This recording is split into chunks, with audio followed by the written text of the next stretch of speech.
Hello friends, what's up. Indian geography के इस series में हम लोग 8 टॉपिक कवर कर चुके हैं। आज उसी का अगला टॉपिक प्राकृतिक आपदाएं हैं। इसको हम 2 पार्ट में देखेंगे, जिसका पहला पार्ट हम इसी वीडियो में कवर करेंगे। इसको आप ध्यान से देखिएगा, ये बहुत ही इंपॉर्टेंट टॉपिक है। और पिछले सभी वीडियो को देखने के लिए आप नीचे दिए गए डिस्क्रिप्शन में जाकर के लिंक क्लिक करके उसे देख सकते हैं। और अगर वीडियो पसंद आए तो लाइक और सब्सक्राइब भी कर दीजिए, जिससे प्रोत्साहन बना रहे। आइए शुरू करते हैं। प्राकृतिक आपदाएं। प्राकृतिक आपदाएं कहते किसको हैं? सबसे पहले तो हम यही जान लें कि कहते किसको हैं प्राकृतिक आपदा। मानव के जीवन पर जो प्राकृतिक परिवर्तन दुष्प्रभाव डालता है, उसी को हम जो है प्राकृतिक आपदा कहते हैं। जैसे ज्वालामुखी, उसके बाद हम देखते हैं भूकंप, सूखा, बाढ़, चक्रवात, मृदा अपरदन। मृदा अपरदन का मतलब मिट्टी का कटना, और अपवाहन। तो ये सभी जितनी भी चीजें हैं, ये सब प्राकृतिक आपदा के तौर पर इनको हम जानते हैं। इनमें से अधिकांश आपदाएं प्राकृतिक शक्तियों द्वारा उत्पन्न होती हैं, ठीक है। परंतु मानव के अवांछनीय जो क्रियाकलाप हैं, इन आपदाओं पर का दुष्प्रभाव बढ़ जाता है। हिमालय पर्वत नवीन वलित पर्वत है। जब हम लोग दूसरा टॉपिक देख रहे थे, भौतिक विभाजन, उसमें हम लोगों ने देखा था कि हिमालय का उत्थान किस तरीके से हुआ है और हिमालय किस तरीके से उस निर्मित होता चला जा रहा है। उसको नवीन वलित पर्वत हम क्यों कह रहे हैं, ठीक है। उसको आप जरूर फिर से रिवीजन कर लीजिएगा, देख लीजिएगा। हिमालय पर्वत जो है वो नवीन वलित पर्वत है, जिसका निर्माण अभी भी पूरा नहीं हुआ है। यानी कि वो दिन प्रतिदिन अभी भी वो आगे बढ़ता जा रहा है। उसकी ऊंचाई बताया जाता है कि 2 से 3 साल में 1-2 सेंटीमीटर उसकी ऊंचाई बढ़ जाती है। तो इसीलिए कहा जा रहा है कि जिसका निर्माण अभी भी पूरा नहीं हुआ है। इसका कारण यह है कि हिमालय क्षेत्र में अभी भी भूसंतुलन की स्थिति उत्पन्न नहीं हुई है, ठीक है। तो ये जो हिमालय का क्षेत्र आप मैप में देख पा रहे हैं, ये हिमालय का रीजन है, हिमालय क्षेत्र, जो अभी भू संतुलन की स्थिति उत्पन्न नहीं हुई है। और वहां पे भारतीय प्लेट निरंतर उत्तर की ओर गतिशील है। इस क्षेत्र में प्रायः भूकंप आते रहते हैं। तो इस क्षेत्र में जो जो बस्तियां आएंगी, बसेंगी यहाँ पे, जैसे हम अभी आगे चल करके देखेंगे कि इसको भूकंप को किस जोन में, कितने जोन में बांटा गया है, कौन कौन से रीजन आते हैं, वहां पे कितनी गुरुत्वीय त्वरण जो है तीव्रता पाई जाती है, जिसकी वजह से भूकंप कितना वहां पे ज्यादा प्रभावित करता है लोगों को। तो ये रीजन, इसीलिए यहाँ पे ज्यादा भूकंप आने की संभावना रहती है। उत्तरी मैदान में अपेक्षाकृत कम शक्ति के भूकंप कम संख्या में आते हैं।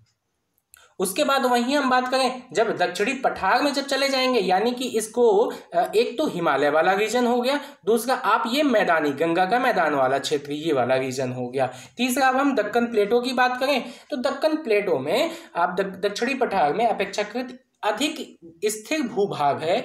फिर भी यहाँ पे बहुत कम भूकंपों ने प्रायद्वीपीय भारत की स्थिरता पर प्रश्न चिन्ह लगा दिया है। तो हम आगे देखें कि भारतीय मौसम विज्ञान विभाग, जो कि IMD के नाम से जाना जाता है, इंडियन मेटीरियोलॉजिकल डिपार्टमेंट, ये और उसके साथ में अन्य एजेंसियों ने मिलकर के भूकंप के आधार पर, भूकंपीय त्वरण के आधार पर इसको लगभग 5 जोन में बांटा था।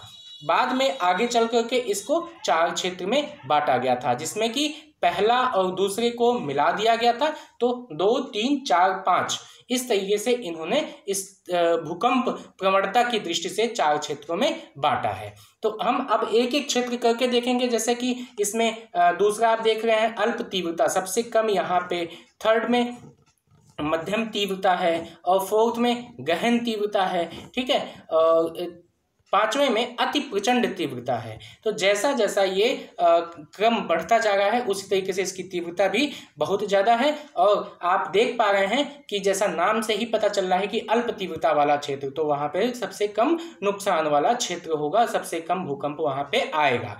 और उसी तरीके से मध्यम तीव्रता वाला जो क्षेत्र है, वहाँ पे उससे, यानी कि अल्प से थोड़ा सा ज़्यादा और गहन से थोड़ा सा कम, और गहन वाला मध्यम से थोड़ा सा ज़्यादा, अति भूजन से थोड़ा सा कम, जैसा कि नाम से ही आपको पता चल जाएगा है। और यहाँ पे सेकंड से क्यों स्टार्ट हुआ है, क्योंकि पहले तो 5 क्षेत्रों में बांटा गया था, फिर आगे चल करके इसको फर्स्ट और सेकंड दोनों मिला दिया गया, तो इस तरीके से ये एक ही हो गया। ठीक है, तो इस तरीके से टोटल अभी 4 क्षेत्रों में बांटा गया है। अब हम उल्टे क्रम से देखते जाएंगे। क्षेत्र नंबर 5 सबसे पहले हम इसी को देखेंगे। तो आईएस जो हमने बात की, आईएस कोड के तहत क्षेत्र कारक यानी कि जोन फैक्टर जो है वो 0.36 इस क्षेत्र को दिया गया था, अर्थात इस क्षेत्र में किसी संरचना पर भूकंप के फलस्वरूप गुरुत्वीय त्वरण का लगभग कितना 36% तक, तो जैसा कि आप यहाँ पे देख पा रहे हैं 36% तक क्षैतिज त्वरण अनुभूत हो सकता है। यह अत्यधिक उच्च क्षति जोखिम क्षेत्र है, यहाँ पे सबसे ज्यादा जोखिम वाला क्षेत्र माना जाता है। अगर भारत के कुल क्षेत्रफल में से बात करें तो वो 10.9% क्षेत्रफल इस जोन के अंडर में आता है। तो इसमें अगर बात करें तो ये कहाँ पे आता है, 10.9% जो क्षेत्र जोन 5 है यानी कि क्षेत्र नंबर 5 है, ये है जम्मू कश्मीर। ठीक है, जम्मू कश्मीर, उसके बाद में हिमाचल प्रदेश, उत्तराखंड, बिहार राज्यों के कुछ भागों में, उसके साथ में ही गुजरात का जो कच्छ का रण हमें देखने को मिलता है, उसके बाद अंडमान निकोबार द्वीप समूह का और पूर्वोत्तर का क्षेत्र। तो इन सभी क्षेत्रों में हमें देखने को मिलता है ये। तो इस तरीके से 10.9% ये क्षेत्र नंबर 5 यानी कि जोन 5 के अंदर कवर होता है। अब हम क्षेत्र नंबर 4 की यानी कि जोन 4 की बात करें तो इसका जो कोड है आईएस कोड के तहत 0.24 है। तो इस तरीके से क्षेत्रीय जो त्वरण हुआ तो वो कितना हुआ, 24% हुआ। गुरुत्वीय त्वरण 24% हुआ। अब इसके क्षेत्रफल की बात करें तो इसका क्षेत्रफल 17.3% है, जो कि पूरे भारत के 17.3% लगभग क्षेत्र 4 के अंतर्गत आता है। तो उसमें कौन कौन सा क्षेत्र है देखें तो इसमें राष्ट्रीय राजधानी जो हमारी दिल्ली है, ये है, दिल्ली आती है क्षेत्र जोन 4 में ही। ठीक है, जोन 4 में दिल्ली आती है। गंगा मैदान का क्षेत्र हमें देखने को मिलता है, साथ में ही जो हिमालय के जो बचे हुए क्षेत्र हैं उसके अलावा जो जोन 5 के अलावा जो बचे हुए हैं वो इसी में आते हैं जोन 4 में। उसके बाद गुजरात के कुछ भाग हमें देखने को मिलते हैं, महाराष्ट्र का कोयना वाला क्षेत्र देखने को मिलता है।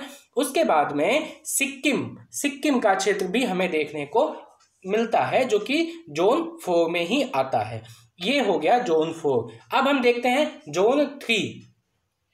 जो जोन 3 है इसमें इसका क्षेत्र जो है वो है 0.18%। 0.18% इसका मतलब ये हुआ, इसका गुरुत्वीय जो त्वरण है वो हुआ 18%।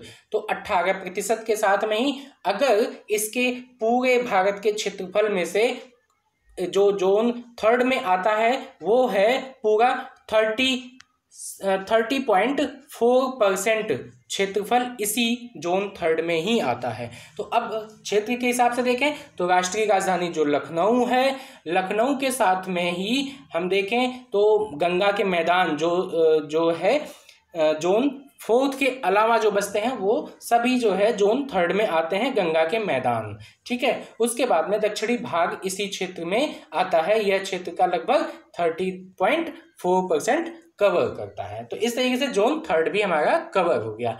अब जोन 2 की बात करें तो इसका जो क्षेत्र कारक है वो है 0.10। तो इस तरीके से गुरुत्वीय त्वरण की बात करें तो वो हो गया 10%। तो ये हो गया आपका गुरुत्वीय त्वरण जो क्षेत्र 2 यानी कि जोन 2 में आता है। इसी के साथ में अगर हम इसमें देखें कि भारत का जो क्षेत्रफल है उसमें से लगभग 41.4% जोन 2 में ही आता है। तो सबसे बड़ा जो क्षेत्रफल है वो जोन 2 में, जोन 2 या जोन 1 दोनों ये इसको मर्ज कर दिया गया आगे चल करके। तो इस तरीके से जोन 2 में कितना हो गया टोटल 41.4% जो भूक्षेत्र इसमें आता है। तो इस तरीके से हमने ये चारों कवर कर लिया। और हम देख लेते हैं इसी में प्रायद्वीपीय पठार का जो अधिकांश भाग इसी क्षेत्र में आता है। तो प्रायद्वीपीय पठार ये वाला जो क्षेत्र है इससे पहले भी हमने डेक्कन प्लेटो की बात कर ली थी। प्रायद्वीपीय पठार का अधिकांश भाग इसी क्षेत्र में जोन 2 में ही आता है। कर्नाटक पठार प्रायद्वीपीय पठार के अंतर्गत ही आता है। कर्नाटक पठार आपको यहाँ पे देखने को मिलेगा, आप इसको मैप में जरूर देख लीजिएगा। अतः यह सबसे कम भूकंप प्रभावित मेखला में सम्मिलित होता है। तो इस तरीके से हमने आज इसकी पूरी बात कर ली। अब जो बचा हुआ है शेष वो हम सेकंड वीडियो में यानी कि नेक्स्ट वीडियो में हम लोग कवर कर लेंगे। Thank you.